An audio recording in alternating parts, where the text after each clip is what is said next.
Hi friends, welcome back to my channel. So ఈరోజు క్లాస్లో భాగంగా సోషల్ మెథడాలజీకి సంబంధించిన కొన్ని క్వశ్చన్స్ అయితే మనం ఈ వీడియోలో నేర్చుకుందాం. సో వితిన్ 5 మినిట్స్లో మీకు ఇంపార్టెంట్గా ఉండేటువంటి కొన్ని క్వశ్చన్స్ అయితే ఈ వీడియోలో మనం చూద్దాము.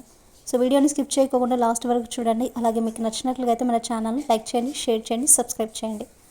సరే, ఇక్కడ మొదటి ప్రశ్న కన్నా చూసుకుంటే భూమి వైవిధ్యము, ఉత్పత్తి, వినిమయము, జీవనాధారాలు, రాజకీయ వ్యవస్థలు, సామాజిక వ్యవస్థీకరణ, అసమానతలు, మతం, సమాజం మరియు సంస్కృతి, సమాచారం అనేవి సాంఘిక శాస్త్రం యొక్క. సో వీటికి సంబంధించిన ఆన్సర్ ఏదో మీరు గెస్ చేయండి.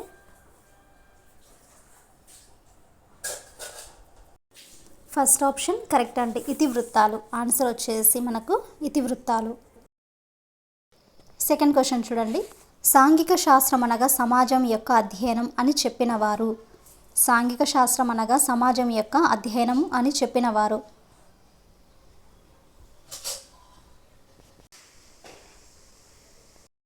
థర్డ్ ఆప్షన్ చూడండి, ఇక్కడ ఆన్సర్ 3 అండి. ఆన్సర్ 3. Next question. దేశం మొత్తానికి ఒకే మౌలిక విద్యా ప్రణాళిక ఉండాలని సూచించింది. దేశం మొత్తానికి ఒకే మౌలిక విద్యా ప్రణాళిక ఉండాలని సూచించినది. సో మరి దానికి ఆన్సర్ అనేది చూడండి, ఇక్కడ ఆప్షన్ నంబర్ 1 అండి. NEP 1986, NEP 1986. Next question. ఈ కమిషన్ సిఫార్సు మేరకు పాఠశాల విద్యా ప్రణాళికలలో సాంఘిక శాస్త్రం ఒక ప్రధాన విషయంగా ప్రవేశపెట్టబడింది. సో మరి దానికి సరైన సమాధానం చూడండి బాగా.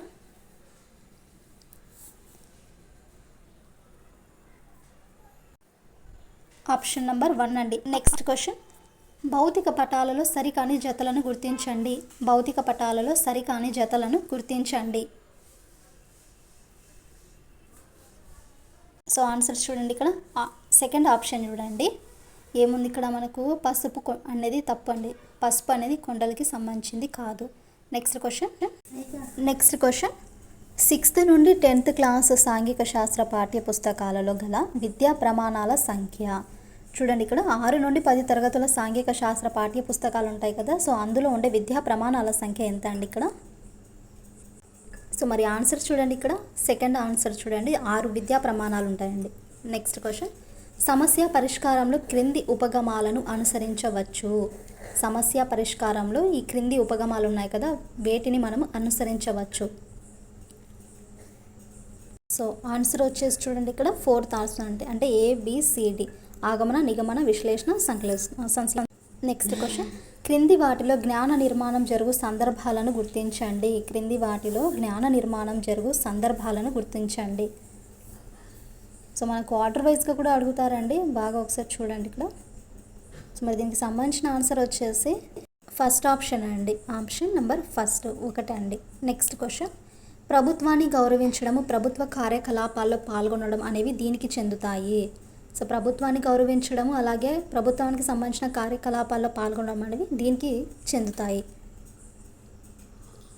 ఆప్షన్ నంబర్ 1 చూడండి, రాజకీయ విలువలు. రాజకీయ విలువలు. Next question.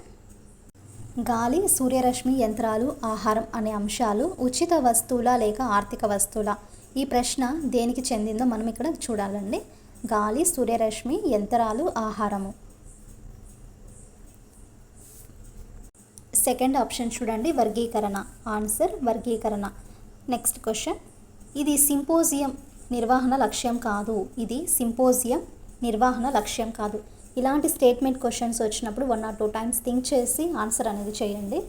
సింపోజియం నిర్వహణ లక్ష్యం కాదు. మరి దీనికి సంబంధించిన ఆన్సర్ వచ్చేసి సెకండ్ ఆప్షన్ అండి. Second option. Next question. జీవితం అనే వృక్షంలో సార్థకత కలిగించే ఫలాలు 2. అవి 1 మంచి పుస్తకాలను చదవడము, 2వది గొప్ప వ్యక్తులతో మాట్లాడడం అని చెప్పినవారు.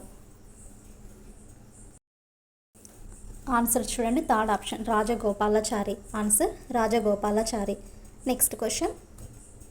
ఈశ్వరీబాయి పటేల్ కమిటీ నివేదిక ప్రకారము 6th, 7th, 8th మన క్లాసెస్ ఉంటాయి కదా.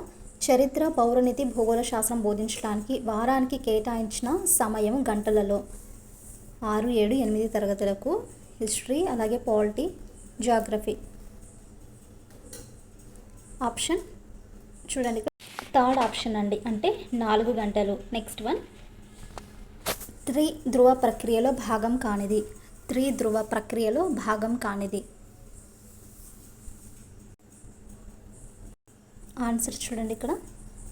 థర్డ్ ఆప్షన్ అండి, బోధన అభ్యసన సామగ్రి. త్రిధ్రువ ప్రక్రియలో భాగం కానిది బోధన అభ్యసన సామగ్రి. సో ఇదండి సోషల్ మెథడాలజీకి సంబంధించిన కొన్ని ఇంపార్టెంట్ క్వశ్చన్స్. అండ్ ఈ వీడియో వచ్చేసి ఎస్జిటి స్కూల్ అసిస్టెంట్ వాళ్ళకి సోషల్కి సంబంధించింది, ఎవరికైనా యూజ్ అవుతుందండి. సో ఐ హోప్ మీకు ఈ క్వశ్చన్స్ అర్థమయ్యి, అలాగే మీకు నచ్చితే మాత్రం మా ఛానల్ని లైక్ చేయండి, షేర్ చేయండి, సబ్స్క్రైబ్ చేయడం మాత్రం మర్చిపోవద్దు.